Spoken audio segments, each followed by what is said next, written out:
E agora é convidado novamente o coordenador de articulação institucional do projeto Ouro Sem Mercúrio, o senhor Hassan Zon, para fazer a apresentação do 5º e último módulo expositivo, que trata dos impactos ambientais da MAP de Ouro brasileira e de possíveis alternativas ao uso de mercúrio no cenário nacional. Por gentileza. Obrigado. Saudações a todos de novo. Resolvi fazer a apresentação desse lado para não parecer que é reprise da manhã, mas tenho certeza que esse é um momento tão esperado por muitos dos presentes, porque nós vamos analisar os impactos da atividade para o meio ambiente. Vamos dar aquela respirada, vamos descontrair, está tudo muito sério, mas eu tenho uma pergunta bastante séria nesse momento. Mineração, qualquer mineração, é uma atividade impactante para o meio ambiente? Sim ou não? Você olhar uma mineração, qualquer mineração, que rasga um morro, expõe, por exemplo, calcário, que você vai desmontando o morro inteiro, tira toda a cobertura de árvores, tira o solo e vai desmontando o morro, etapa por etapa. Isso é impactante visualmente? Sim ou não? Então, nós não podemos esperar que a mineração artesanal em pequena escala, ainda que em pequena escala, não seja impactante visualmente enquanto está operando. Ok? Mineração, seja pequena, grande, média, é uma atividade essencial para a humanidade. Todos nós amamos a tecnologia. Posso ver vários dos presentes com seus maravilhosos celulares que usam mais de 40 substâncias minerais para a sua composição. Como viveríamos sem tecnologia? Como viveríamos sem tudo isso que nós ganhamos graças à mineração, que é uma das primeiras atividades humanas que remonta à pré-história, né? Lembro dos celulares que tem ouro neles também. Pequena quantidade, mas tem. Bom, sabemos que é visualmente impactante e não há dúvida que a MAP é efetivamente impactante para o meio ambiente. Mas o quão isso é impactante? Essa é a pergunta que separa a narrativa da realidade. O romance do fato técnico científico. Esse trabalho de diagnóstico de impactos ambientais é o resumo de diversas pesquisas científicas disponíveis para o público em geral, feita pelas mais variadas instituições deste país e algumas internacionais. As bases desses estudos estão totalmente descritas aqui. As fontes são todas citadas. Então, os gráficos que serão aqui apresentados são baseados em fatos científicos, que não sou eu que estou dizendo, são as mais prestigiadas instituições desse país que disseram, só esqueceram de contar para vocês. Então, vamos avaliar, e eu peço aqui que avaliemos com frieza, com sobriedade, os dados que serão apresentados, porque é justamente essa a intenção. Colocar em perspectiva. Ok? Muito bem.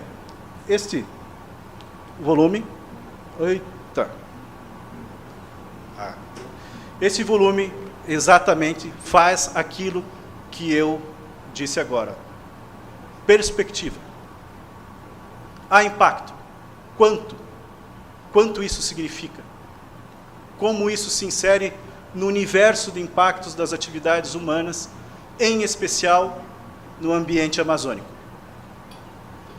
Esse estudo também avaliou as melhores práticas da MAP. Aquilo que é feito hoje, que é o estado da arte e da atividade no país, para que possamos refletir duas coisas. O quanto aqueles que estão mais para trás precisam caminhar para chegar à posição mais à frente da própria atividade no país, neste momento, e quais as perspectivas que temos para avançar ainda mais no futuro. E, claro, achei bastante interessante salientar nesta apresentação, o volume um pouco mais complexo, é claro, as vias de solução para os passivos ambientais que a MAP de Ouro do Brasil pratica hoje, como um complemento das melhores práticas operacionais que são feitas, mas sim as melhores práticas ambientais que são desenvolvidas. Para isso, o volume e a apresentação começam com um pequeno referencial teórico necessário. Estamos aqui com um público bastante variado. É importante fazermos um nivelamento para termos uma ideia de contexto do que é poluição por mercúrio. Depois, o volume avalia o dimensionamento dos impactos ambientais, mostra as melhores práticas da MAP de Ouro no Brasil e trabalha na questão da recuperação dos passivos ambientais, não exatamente pela MAP, mas o que se descortina para nós hoje. Essa parte eu vou deixar para vocês lerem em casa, é lição de casa, porque os outros 3 tópicos são mais interessantes para esse momento expositivo. Bom, teoria. O professor Tomi adora teoria, então vamos honrar a palestra dele, começando falando sobre o ciclo global do mercúrio. O estoque que nós temos desse metal tóxico na biosfera, com dados fornecidos pelo próprio PNUMA, no último estudo, de 2019, que vão nos dizer que nos oceanos nós temos 310 mil toneladas de mercúrio estocadas. Na atmosfera, permanentemente em suspensão nos dias de hoje, nós temos 400 toneladas de mercúrio voando pelo planeta inteiro, circulando ao sabor dos ventos. É importante ter esse conceito de que o mercúrio, ele voa, e voa muito longe. O mercúrio do outro lado do planeta, em poucos dias, consegue dar a volta no Equador e chegar a distâncias de mais de 1000 quilômetros. Até porque ele é passível de um efeito que é chamado efeito gafanhoto. O mercúrio vai à atmosfera, viaja um espaço, se deposita no solo, na água, reevapora e dá mais um salto, e assim vai.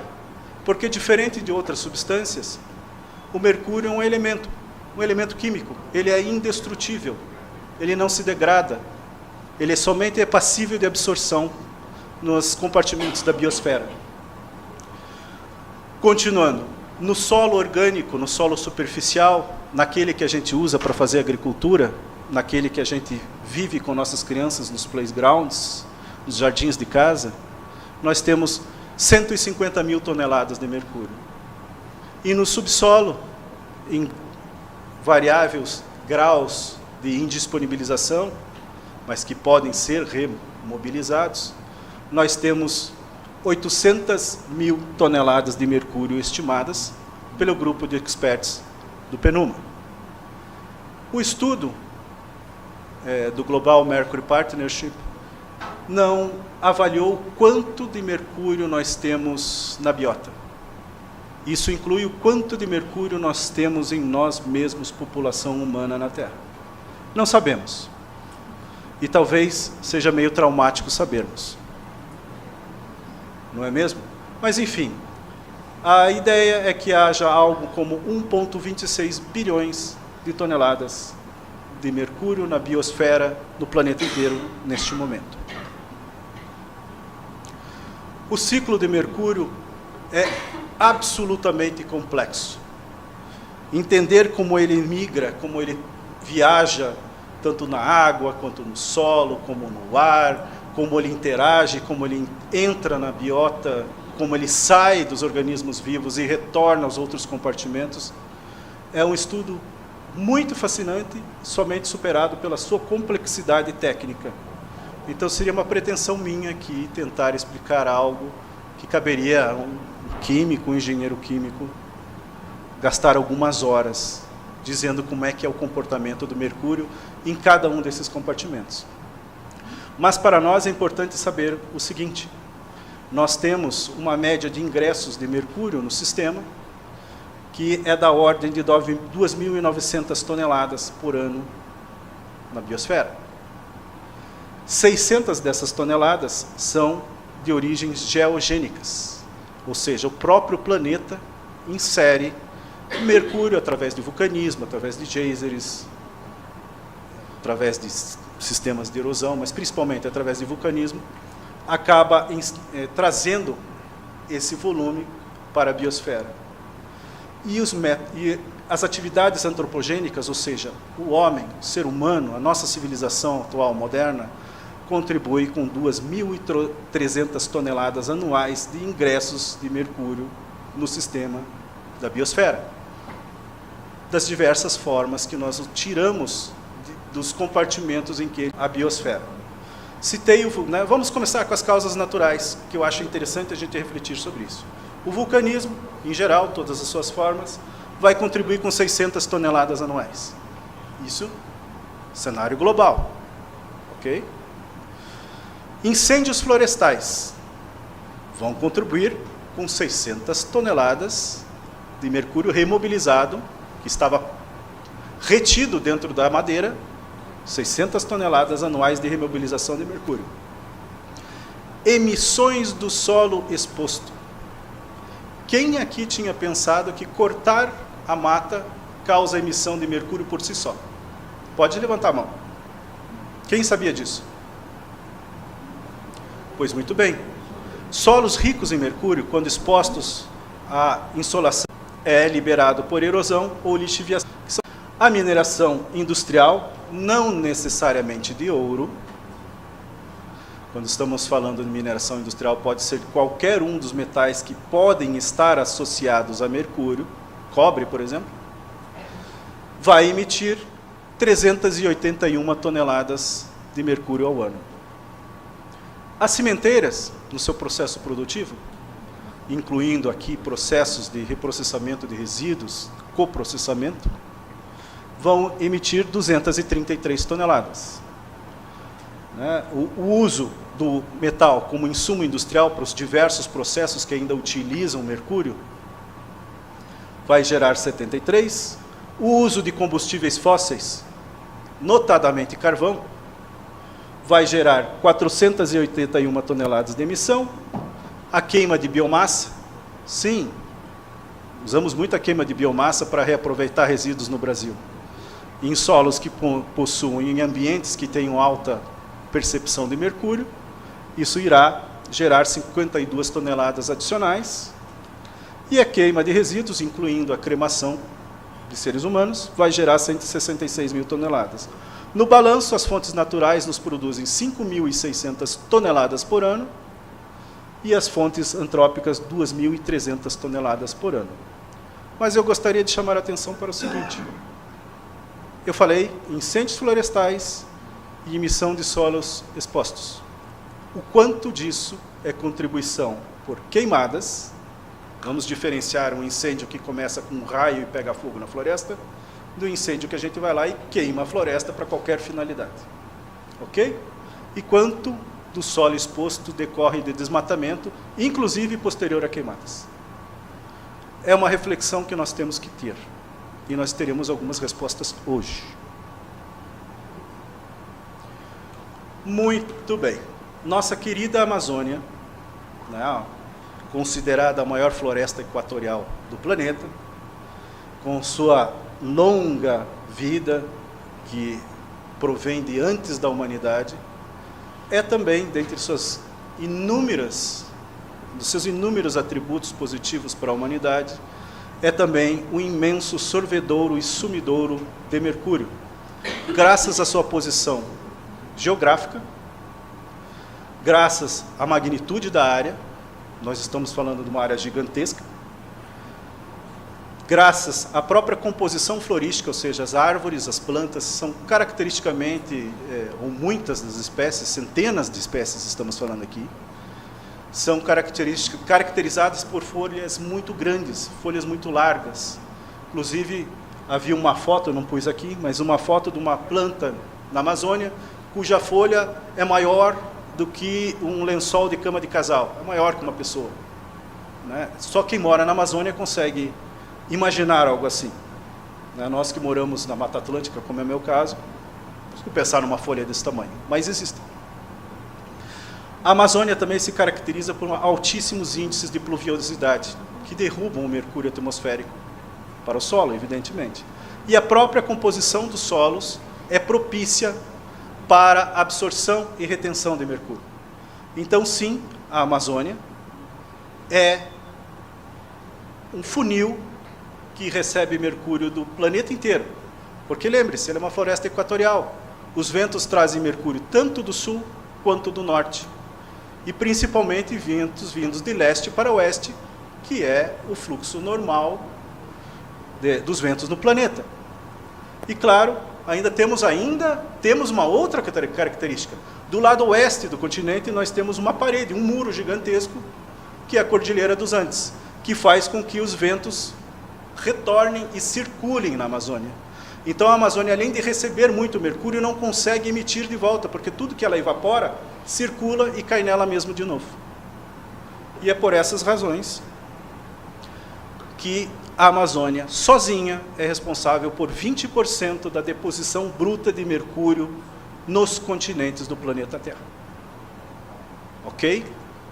Tudo isso que eu falei para vocês está demonstrado técnica e cientificamente neste volume. Agradeço, inclusive, fantásticos trabalhos da Unicamp, incríveis, fantásticos trabalhos da Unicamp em várias áreas do que eu estarei falando aqui hoje. Bom, depois de tudo isso que eu falei, fica fácil nós compreendermos e entendermos que os solos amazônicos podem conter teores de mercúrio natural de 2 a 3 vezes teores maiores que a média global. É natural o solo amazônico ser rico comparativamente em mercúrio. É também natural nós entendermos que áreas sem histórico de garimpo, longínquas de garimpos, que nunca tiveram nada de garimpo próximo, não tem cabeceira do rio, não tem nada, elas possuem teores de mercúrio similares na biota a áreas intensamente garimpadas. Não só no Brasil. Existem estudos franceses na Guiana francesa que obtiveram os mesmos resultados de altíssimos teores de mercúrio em bacias que nunca tiveram garimpo de ouro. Ok? E a contaminação da biota, medida em peixes, medida em micro-organismos, em algas, ou no que for o bioindicador escolhido, também apresenta altas taxas em áreas distantes de garimpos. Então, algo que nós temos que ter em mente, que é muito importante. Com o avanço dos estudos técnicos, com o avanço do conhecimento científico natural dos últimos 50 anos, nós podemos compreender que muitos resultados do passado que disseram que o garimpo brasileiro era responsável por uma mina-mata tropical, uma mina-mata equatorial, talvez não tenham considerado todos os aspectos que só foram sendo conhecidos depois de um contexto que é muito mais amplo que uma realidade nacional. Ok? Nós ainda não vimos os resultados de garimpo, mas tenham isso em mente. Quando falamos em mercúrio da Amazônia, nem todo ele é nosso. Muito dele é de quaisquer outras partes do planeta, inclusive de vulcões que são muito distantes daqui. Ok? Muito bem. Isso nos traz uma outra grande mensagem. A relevância de apoiar o abandono sustentado do mercúrio na MAP de ouro é ainda maior do que normalmente nós imaginamos.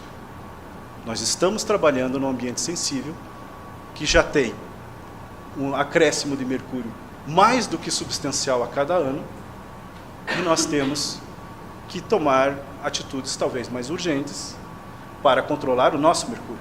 Eu quero relembrar aqui um conceito que nós trouxemos na introdução desse evento. Não existem níveis seguros de emissão de mercúrio. Todo o mercúrio que emitimos enquanto civilização tem que, em algum momento, deixar de ser emitido.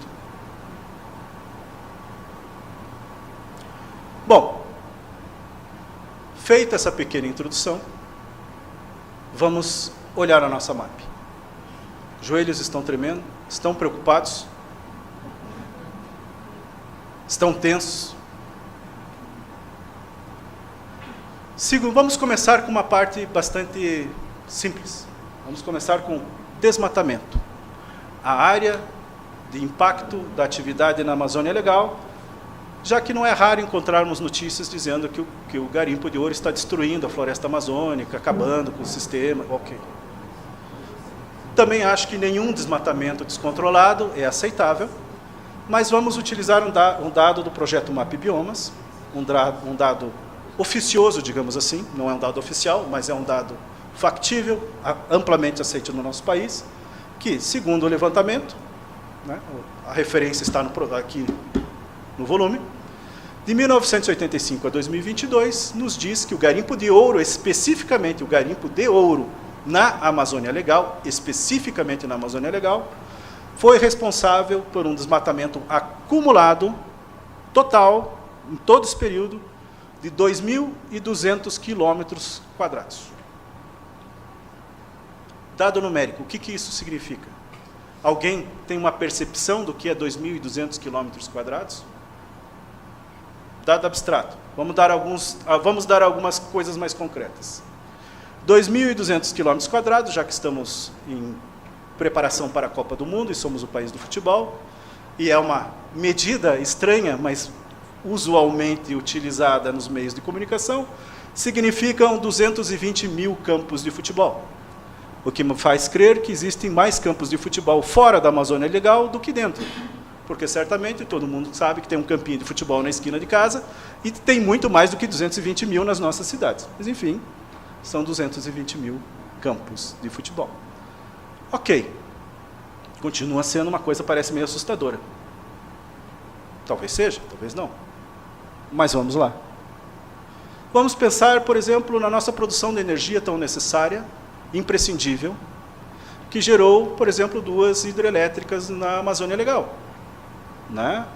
A nossa querida reservatório de Tucuruí, da usina hidrelétrica de Tucuruí, que tem um lago de 2.875 quilômetros quadrados.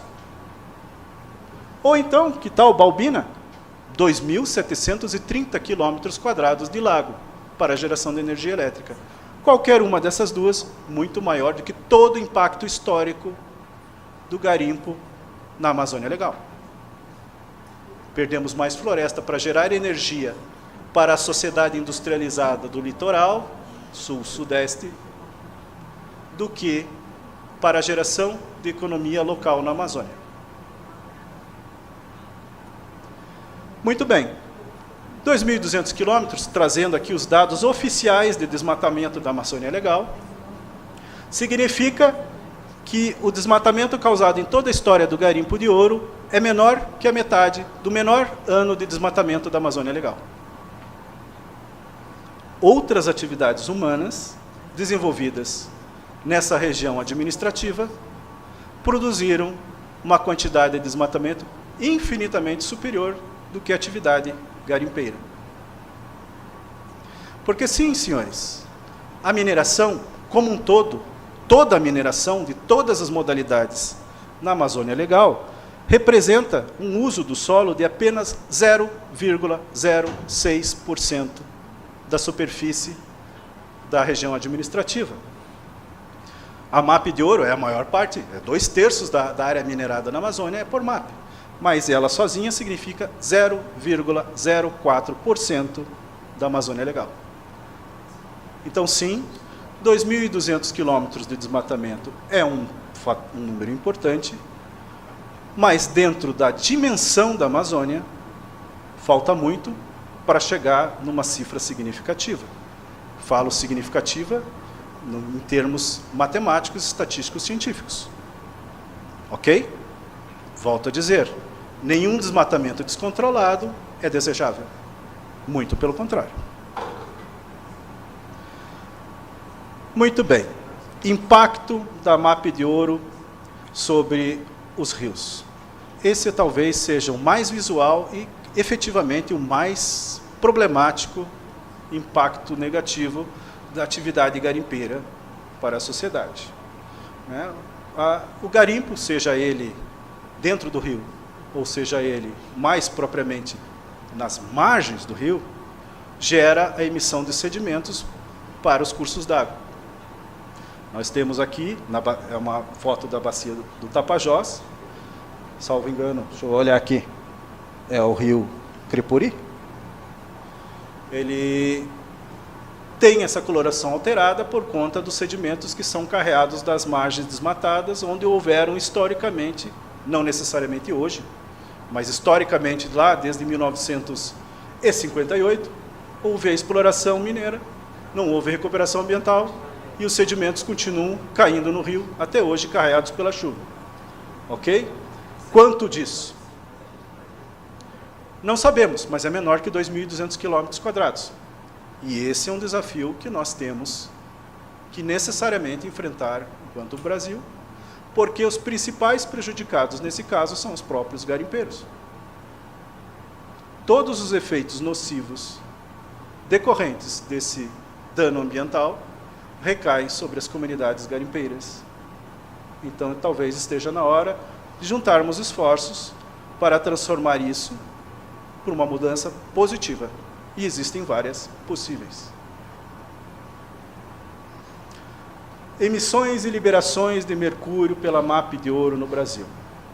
O professor Tomi nos deu uma excelente aula, dizendo que, segundo foi cientificamente mensurado no âmbito deste trabalho, as emissões médias do país no triênio de 2020 a 2022 foram de 11,8 a 12,5 toneladas ao ano.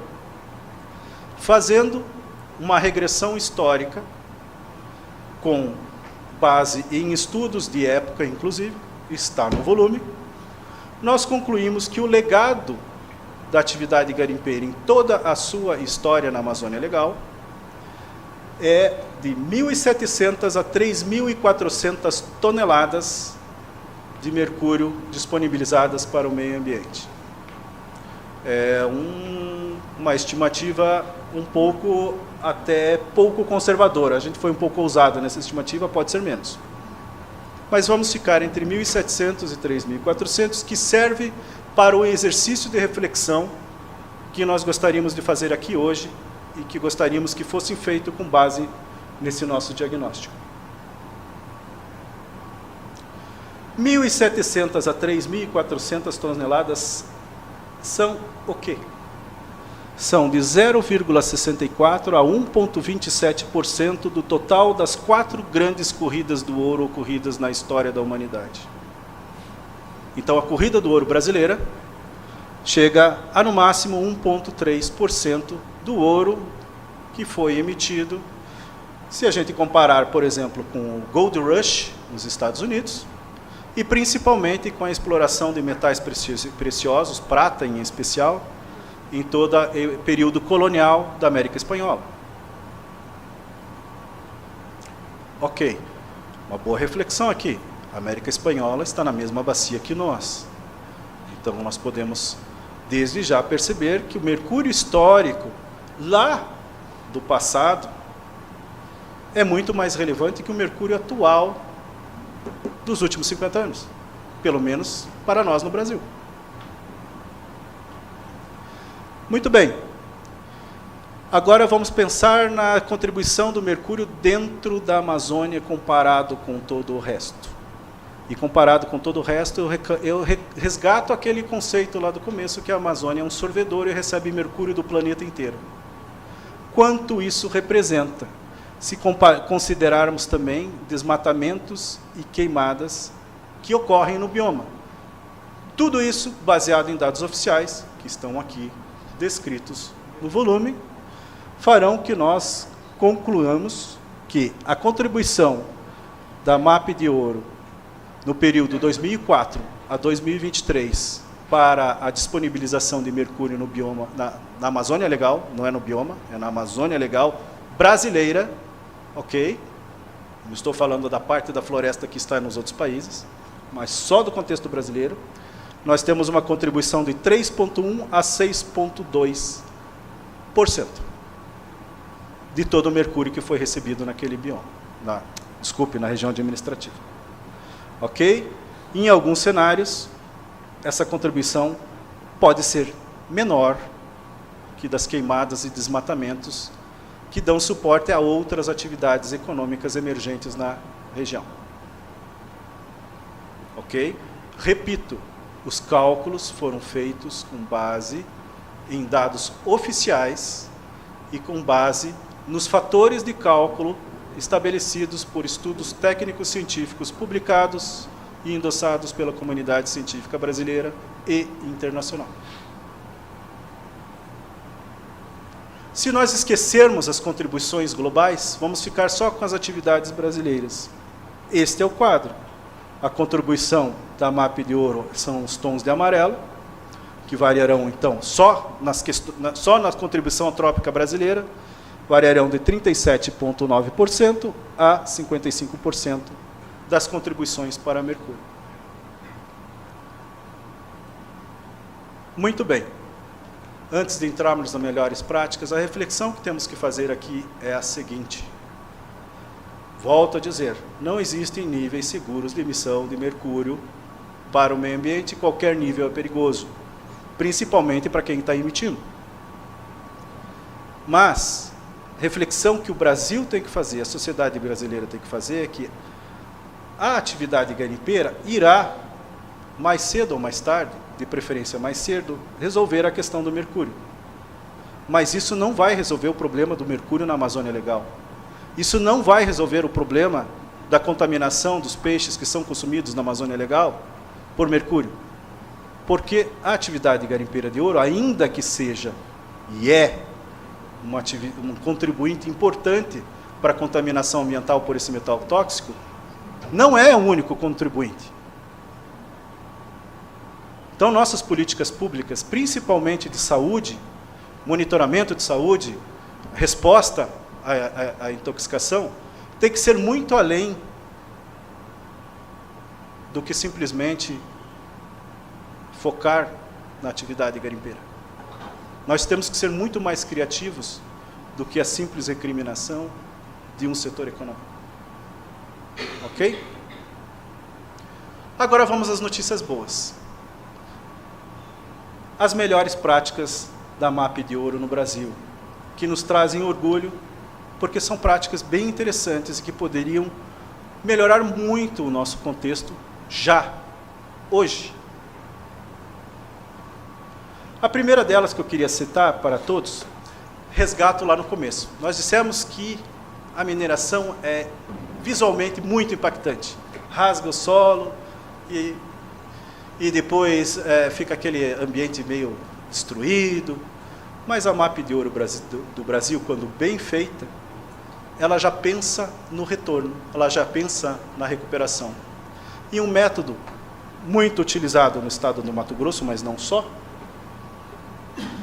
prevê um ciclo de exploração responsável com planejamento de fechamento de mina, que passa pela reutilização da água, né, as locais de mineração ficam distantes dos cursos d'água, suficientemente distantes dos cursos d'água, seguindo a legislação local. A água é utilizada em circuito fechado, sendo reutilizada para minimizar o impacto de captação. E sendo circuito fechado, não há emissão de material particulado em suspensão para os cursos d'água.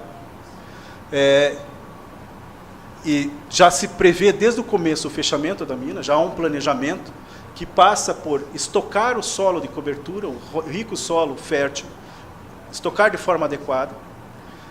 Depois que o ciclo é feito cava a cava. Uma cava que está sendo explorada vai fechando a cava anterior que acabou de ser explorada, né, e permite que ao final você faça a terraplenagem e recoloque a cobertura de solo para fazer a recuperação de vegetação conforme a necessidade. Né? Tudo isso dentro de uma operação titulada mineralmente, o título mineral, e licenciada ambientalmente. E, claro, com indispensável acompanhamento técnico, controle técnico. Essa é a primeira tecnologia. A segunda tecnologia, ou melhor, a segunda metodologia de grande sucesso que eu queria resgatar, é a central de amalgamação. O professor Tommy falou delas. né? Já falei disso de manhã. E as centrais de amalgamação hoje são muito mais sofisticadas até do que quando foram criadas pelo CETEM, quando foram propostas pelo CETEM. Vocês podem ver na imagem do meio, nós não estamos falando de retorta aqui. Nós estamos falando de uma capela com ventilação forçada. A eficiência e a segurança é muito maior do que uma simples retorta. Porque, além dela, vocês podem ver bem aqui no extremo direito, nós temos um condensador, um lavador de gases, que recupera o mercúrio todo. Ele fica guardado embaixo de uma lâmina de água que impede que ele seja reevaporado. E ele pode ser regularmente recuperado. Guardem isso na cabeça. Regularmente recuperado. Em altíssimos níveis superiores a 98% de uma retorta comum. Nem precisamos medir quanto é. É mais do que uma retorta comum. Muito bem. Nós temos os tanques de bateamento, piscina de bateamento, para que o bateamento, o mercúrio, não seja feito no rio, no solo. Ele é feito em ambiente controlado, fechado. O rejeito que possa sobrar é armazenado em local adequado. Mínima emissão. Né? Ambiente arejado. O arejado é proposital. Vocês estão vendo ali a cobertura. As paredes abertas. Por que a parede não é fechada? Para não contaminar os trabalhadores com os vapores de mercúrio, que são inevitáveis. Mas são mínimos. Pense, é mínimo dentro do contexto de você não ter controle nenhum. Então, essa é uma prática que nós temos que exaltar, uma prática que nós temos que disseminar. Fica muito mais fácil, mais seguro para todos. E é algo que acontece hoje. No Mato Grosso, no Pará. Acontece. Nós vimos. Essa, salvo engano, é da Coperpeconé. Bonita essa, gostei, parabéns. Aqui nós temos um exemplo, continuação da exploração é a recuperação da área minerada. As 3 fotos são a mesma área. A primeira foto, é claro, quando ela estava recém-encerradas as operações. A segunda foto é com as operações de recuperação em curso. E a terceira foto é a área recuperada, menos de 2 anos depois. Veja, não levou 15 anos, não levou 30 anos, levou 15 meses. E até faço aqui, né, olhem a arvorezinha ali, está vendo? É a mesma área, a árvore está no mesmo lugar nas 3 fotos. E tem uma lagoazinha porque o proprietário desse terreno, esse era um terreno antropizado, já era uma fazenda de gado. O proprietário solicitou à cooperativa que operou essa operação, a Cogavep, solicitou que deixasse, então, uma lagoazinha para dessedentação dos animais. O que foi feito? Uma lagoazinha sem mercúrio, porque o mercúrio não é usado durante o processo de extração, ele é só usado no concentrado lá na central. Então, é o máximo que se pode ter de segurança e responsabilidade. Devolveu à área sua vocação original.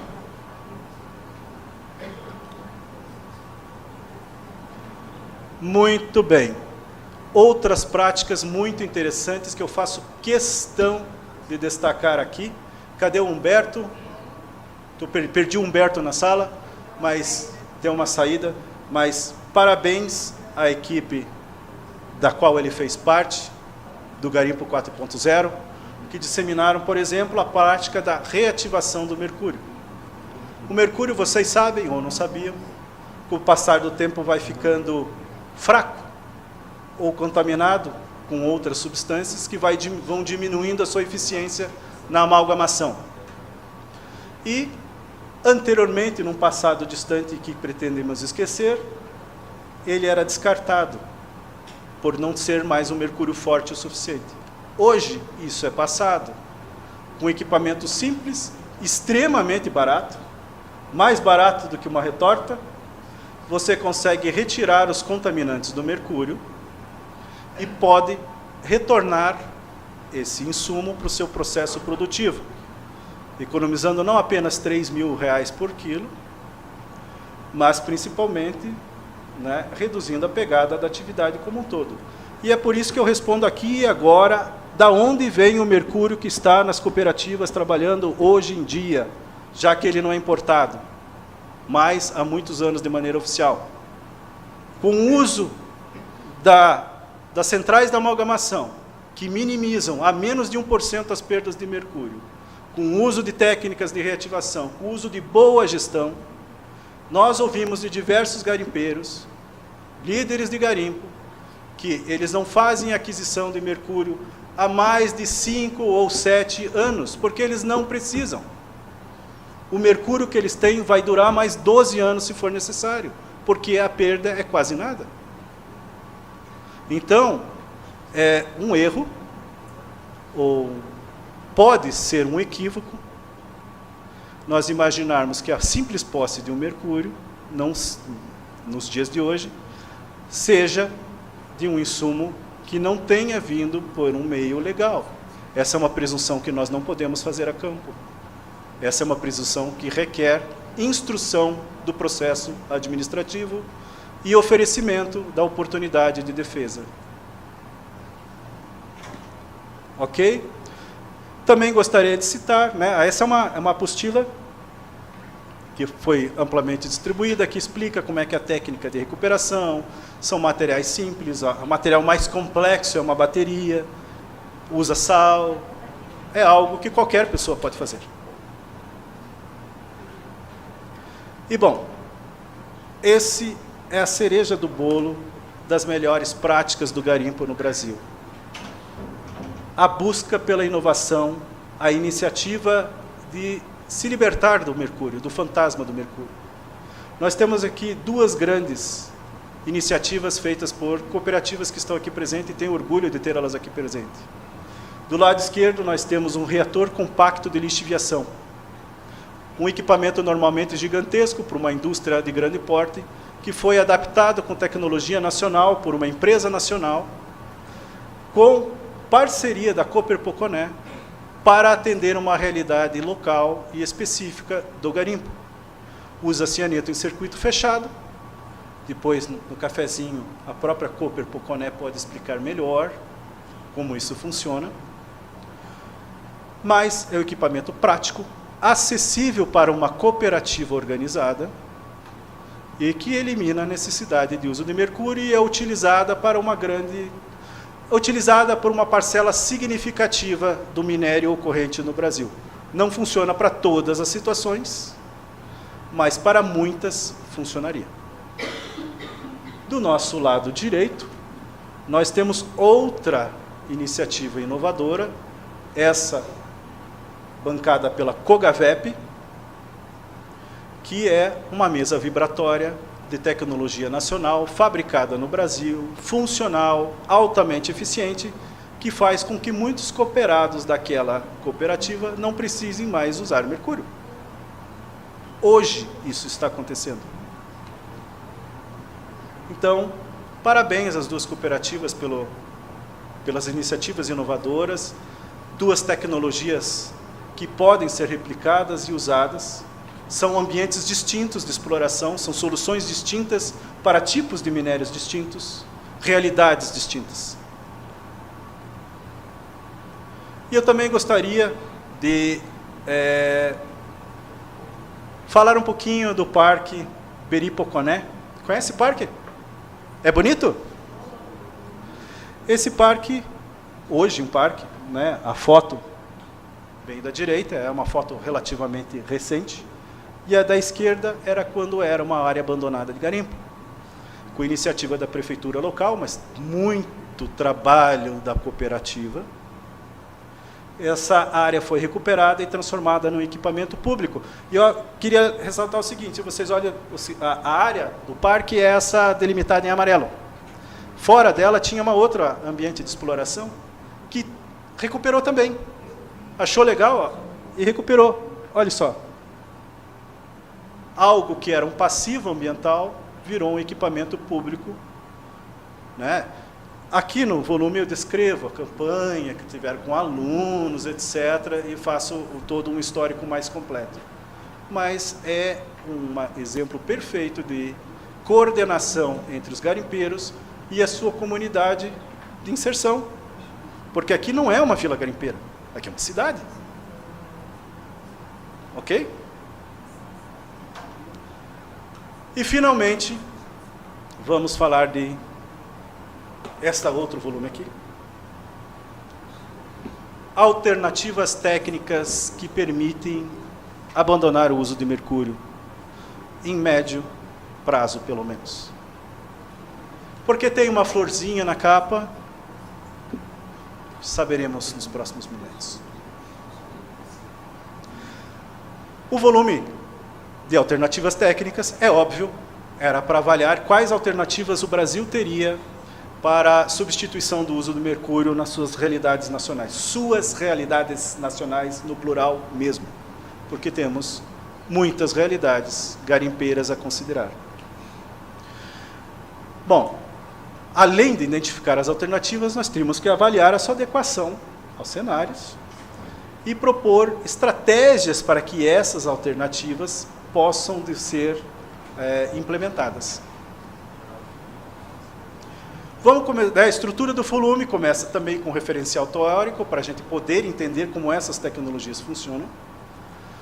Passa por uma avaliação da pesquisa de literatura. Nós encontramos na literatura 29 equipamentos ou metodologias que poderiam, de algum modo, contribuir para reduzir e, quiçá, eliminar o uso de mercúrio. Por exemplo, uma delas é a própria mesa vibratória, estilo Gemini, que foi adotada pela Cogavep.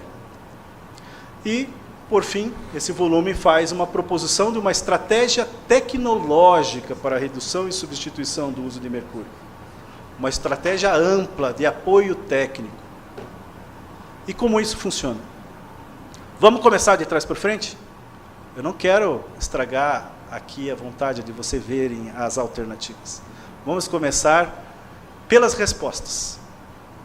Sim, existem hoje práticas e equipamentos que poderiam reduzir de imediato o uso de mercúrio na MAP brasileira. Reduzir. Talvez não eliminar. Ok? Não, um equipamento, um insumo, uma técnica não pode isoladamente resolver o problema do mercúrio. Ok? Não existe uma solução mágica.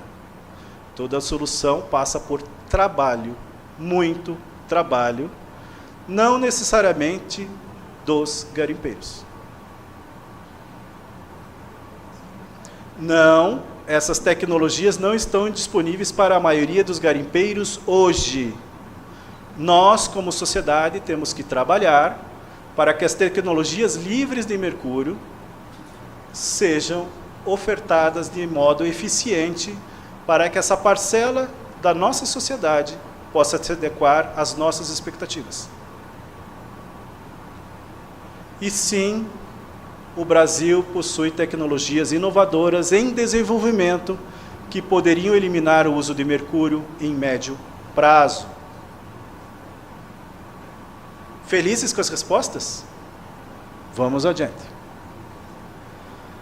Bom, qual é o principal requisito para que nós tenhamos alternativas livres de mercúrio no Brasil? O professor Tome já bateu na tecla e eu repito, nós temos que ter uma abordagem que eu chamo tecnológica, ele tem um termo técnico mais adequado à disciplina dele.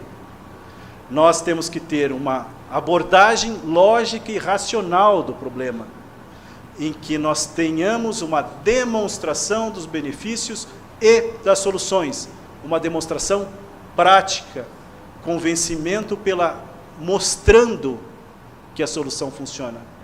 Esse é o caminho que se contrapõe à simples imposição que vai fazer com que nós percamos os nossos parceiros. Vamos entender, nós somos uma sociedade, nós estamos braço a braço. Não é nós contra eles, é nós, é só nós.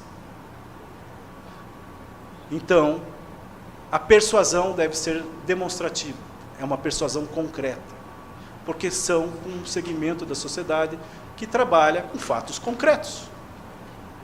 E não tem nada de errado nisso. Nada errado em ser uma pessoa concreta. Tem pessoas que só acreditam vendo. Santos que só acreditam vendo. Não é verdade? Bom, Você tem que mostrar no processo tecnológico, a partir da evidência concreta, a maior eficiência, ou a eficiência equivalente do que você está propondo. Você tem que demonstrar que aquela solução é possível e ela é compensatória, ainda que seja no empate de 0 a 0, ainda que o compensatório seja exatamente idêntico à opção Mercúrio. Porque lembremos, os nossos cidadãos brasileiros não querem necessariamente usar Mercúrio. Existe uma série de fatores que fazem com que esse uso seja popular. Então, se nós mostrarmos que a alternativa é equivalente, não tenho dúvida que o abandono do Mercúrio será uma coisa automática. Para que ter uma coisa perigosa que só causa problema? Se eu posso fazer com o mesmo custo e o mesmo resultado. Ou com um custo maior e um resultado muito maior. Não é mesmo? Lógico. Lógica pura. Nós temos que trabalhar também na otimização do negócio garimpeiro. Otimização, responsabilidade social e ambiental, sustentabilidade econômica, sustentabilidade do negócio. Não podemos cobrar a conta só de uma parte. A conta é partilhada aqui. Nós temos que ter a orientação e acompanhamento técnico permanente. Permanente. O acompanhamento técnico tem que ser uma prática do garimpo. E nós, sociedade brasileira, temos que propiciar que isso se torne um costume incorporado na cultura garimpeira. Como é em várias cooperativas que estão aqui presentes, inclusive. Fato. É fato. E, sem dúvida, não existe confiança, não existe parceria, não existe nenhum relacionamento positivo sem respeito. E aqui nós estamos falando não apenas ao respeito pessoal pela simples educação. Nós estamos falando do respeito a uma cultura, a um conhecimento construído ao longo de 400 anos. É um jeito de fazer, um modo de ser, um modo de vida, uma sociedade, um segmento social, uma população tradicional. E isso tem que ser incorporado. E o Brasil é craque, é muito bom em incorporar todas as diferenças, por que essa não? Implantar tudo isso é que é o nosso real desafio para superar o Mercúrio. Se a gente fizer isso, o abandono do Mercúrio é simples consequência. Vai acontecer. Pode acontecer. E quais são os nossos principais desafios? Claro, nós temos conhecimento limitado da geologia local, é um continente coberto de árvores, uma complexidade logística e operacional incrível, né? A indisponibilidade de tecnologias in loco. Não adianta a tecnologia estar disponível em São Paulo. A tecnologia tem que estar disponível em Itaituba. Tem que estar disponível em Boa Vista. Isso que é disponibilidade local, é ter fábricas é como ter fábricas de retorta que eu vi lá no norte do Mato Grosso. Por que tem retorta tanto no Mato Grosso? Porque eles têm uma fábrica. Usaram o modelo do CTEM e fabricam lá. E funciona muito bem. Isso está ligado a adaptar e demonstrar as novas tecnologias dentro do país. Não é mesmo? O exemplo da Cooper Poconé. Pegou uma tecnologia conhecida e adaptou para uma realidade local. Nunca ninguém tinha feito isso. Mas fizeram, não era impossível. O que teve? Iniciativa, vontade. Nós temos que engajar todos para a mudança. Engajar só os garimpeiros? Não. Nós temos que engajar todos, da administração aos garimpeiros, passando pela opinião pública. Repito, não existem eles. Somos nós. Nós, sociedade brasileira, estamos enfrentando um desafio. Nós, sociedade brasileira, resolveremos juntos ou não resolveremos. Simples assim. Nós precisamos fortalecer a organização jurídico-administrativa dos garimpeiros. Prova disso, mostrei os exemplos. Cooperativas fortes, organizadas, bem administradas, trazem solução antes de necessitarem de apoio. resolveram sozinhas, dinheiro deles. Eles trouxeram, criaram a solução. E por como conseguiram isso? Organização cooperativa, organização administrativa, engenheiros que trabalham para a cooperativa, advogados trabalham para as cooperativas, administradores. É assim. Né? Isso fará com que a gente crie uma evolução da cultura organizacional do garimpeiro que está lá no bico de jato, que está lá com o pé na lama. Ele vai perceber que toda essa organização, todo esse suporte que ele nunca imaginou que existia, é o melhor dos mundos. E ele vai querer isso para sempre. Pense vocês, né? São todos muito novinhos, mas alguns presentes viveram sem celular. Quando compraram o primeiro, acharam meio esquisito. Agora, com esses smartphones modernos, não consegue viver sem. Vai dormir com ele embaixo do travesseiro, vendo o TikTok. A solução para o garimpo é a mesma coisa. A hora que aquele que está lá na ponta perceber como a cooperativa funciona bem, não vai querer largar mais. Por quê? Para que voltar para o passado, para a idade da pedra? Né? E isso causa modelos de negócios sustentáveis. Cooperativas são um sucesso porque elas sustentam o negócio.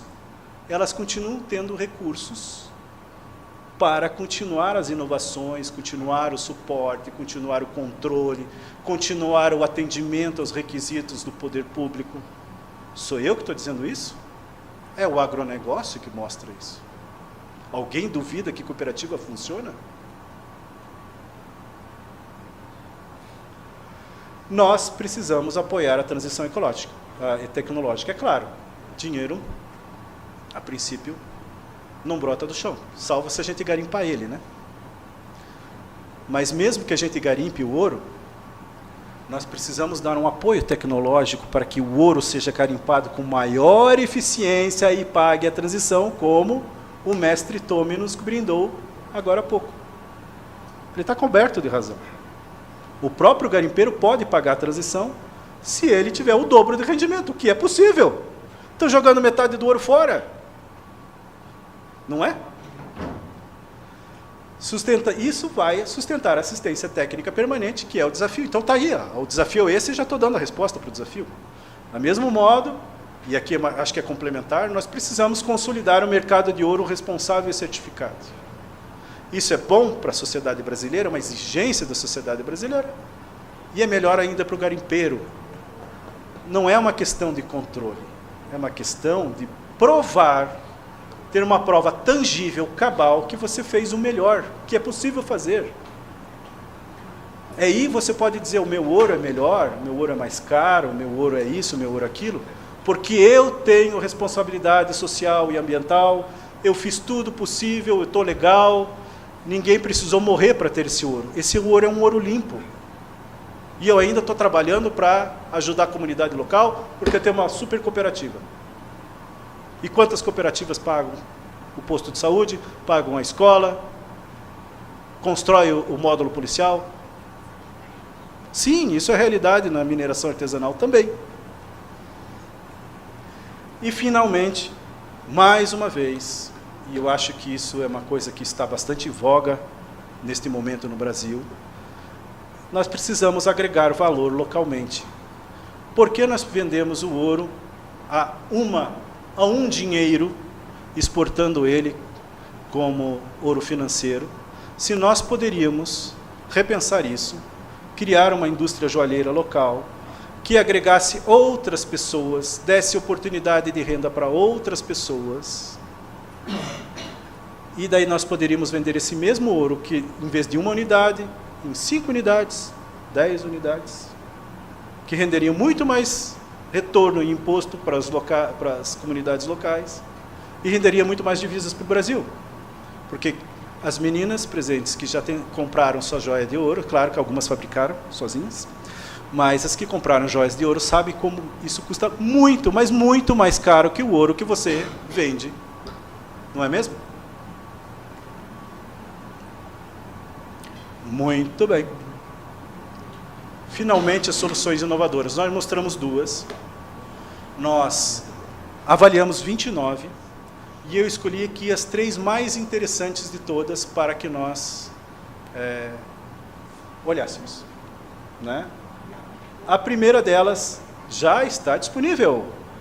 É um sistema de aeroclassificação que separa o ouro da ganga, separa o ouro da parte não utilizável, por simples a classificação aérea. Não usa nenhum tipo de substância química, né? É uma adaptação nacional de uma tecnologia pré-existente, usada na grande indústria, para a realidade da MAP nacional. Ela possui altíssima eficiência, pega bastante ouro mesmo, e tem uma grande capacidade operacional, poderia concentrar aí rapidamente o produto de diversas frentes de lavra, né? É uma operação muito simples, bastante flexível, fácil de operar, barata para manter, e que ainda permite o reaproveitamento de alguns dos rejeitos. Aliás, de todos os rejeitos, se pensarmos assim, né? A parte mineral pode ser usada na construção civil, a recuperação de ferro para minérios que contém bastante ferro pode ser utilizada para a indústria em geral, que queira ferro em pó, né? E como um fator a ser ponderado é que ela requer uma central de operação e um planejamento técnico operacional bastante específico. Claro, não é um equipamento para levar na margem do rio. É um equipamento para ter uma central nas realidades em que é possível você ter uma central, né? Os garimpos são próximos de centros urbanos com disponibilidade de energia, mas é uma solução bastante inovadora e interessante. Ok? Está em funcionamento hoje no estado do Mato Grosso. O pessoal de campo adorou essa, né, Tom? Eles falaram um monte desse. O pessoal gostou desse. Segundo, esse aqui eu acho que ninguém conhece. Alguém já conhecia esse primeiro? O pessoal que está perto. O pessoal que está perto conhecia, né? Segundo, extração de ouro por micro-ondas. É uma nova tecnologia desenvolvida no estado de São Paulo por uma equipe de cientistas egressos da Unicamp e de outras universidades, que está em fase de elaboração do modelo de produção.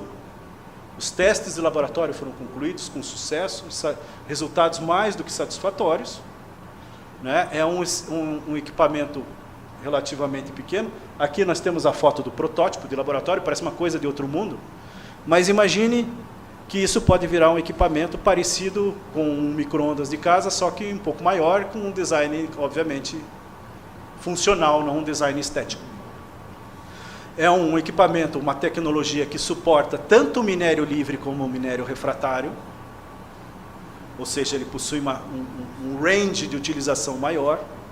Ele possui altíssima eficiência em recuperação de ouro, porque ele capta até o extra fino. Ele não requer produtos químicos, pode substituir inclusive o uso de cianeto, porque ele tem uma eficiência equivalente à lixiviação por cianeto. Ele possui um custo aceitável, moderado aceitável, ainda não temos um preço fechado, evidentemente, porque o equipamento está em desenvolvimento, requer aprovação do modelo e depois parcerias para a produção. E ele é completamente adaptável à condição amazônica. Esse você pode levar para a central de amalgamação na beira do rio, porque você pode levar o painel solar junto.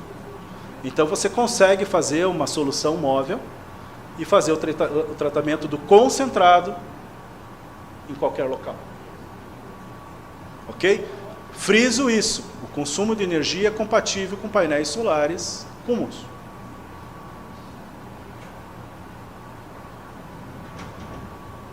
E outra tecnologia, quem conhecia o micro-ondas?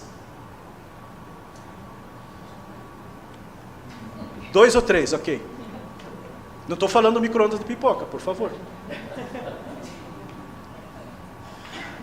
Bioextrator de pau de balsa. Essa é uma tecnologia que muito em breve estará disponível para o Brasil.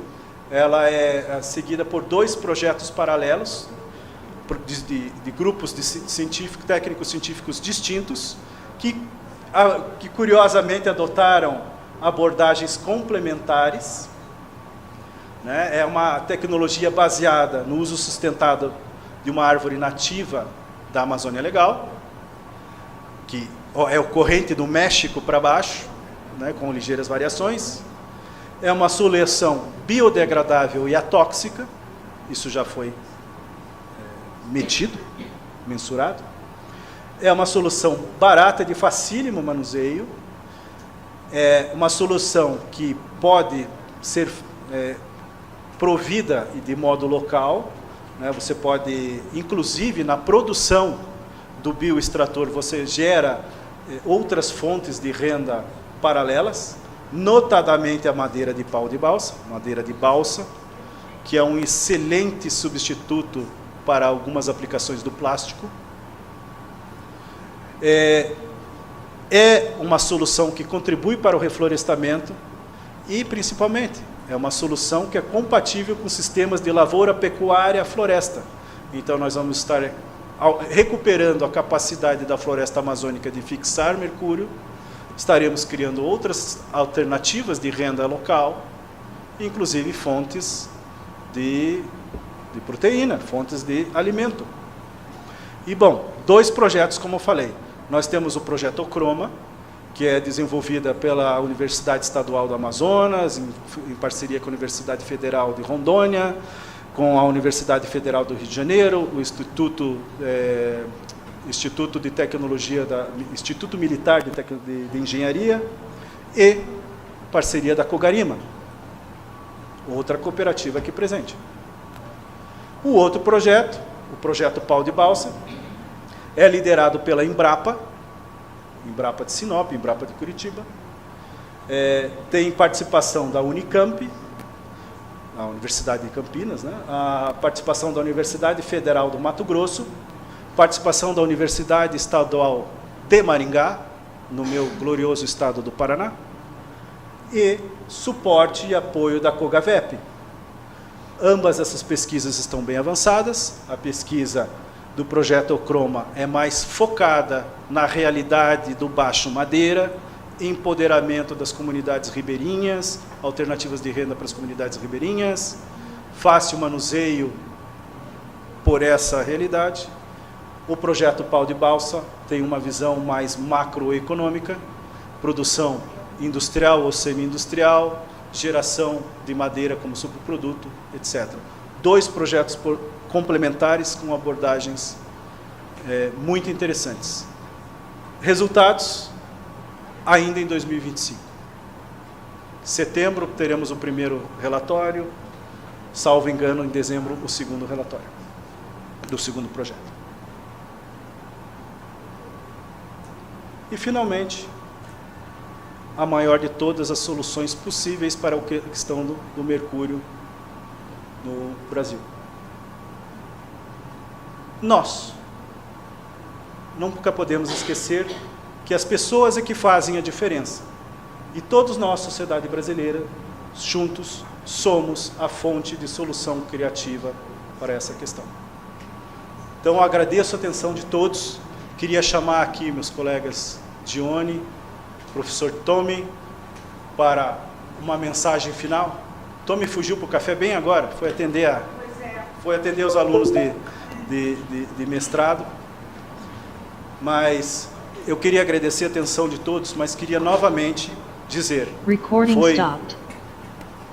foi uma honra trabalhar neste projeto, foi uma honra ter os garimpeiros como parceiros, fiz grandes amizades, foi uma honra trabalhar com essa equipe do Ministério, e nem preciso dizer como a nossa equipe de projeto foi maravilhosa. Queria mandar um abraço queria fazer uma homenagem para a Ébida, que está ali, responsável por todo esse evento, né? Um agradecimento especial para a Elis, para a Thalita, que estão nos dando suporte hoje, não apenas hoje, durante todo o projeto. Sem você, Elis, eu acho que eu não teria nem dormido durante 3 anos. Foi fantástico. Agradeço todos os técnicos que trabalharam no levantamento de dados de campo, equipe de campo. Eu sei que eles se divertiram muito, eu acho que foi muito legal para eles, mas muito agradecido pelo trabalho de todos vocês. Então, obrigado pela atenção. Passo a palavra para os meus colegas para uma mensagem final aqui.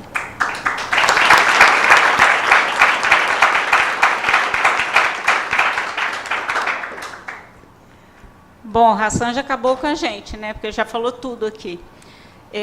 Eu só endosso as palavras dele e eu queria fazer realmente um agradecimento a todos esses que ele mencionou e principalmente o Ministério pelo apoio, tá? E vamos continuar com esse apoio, nós precisamos terminar esse trabalho em conjunto.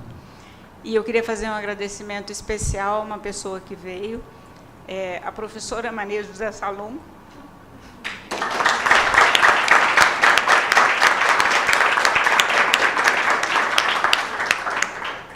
Sem ela, nós não estaríamos aqui hoje. Tá? É isso aí, gente. Muito obrigada.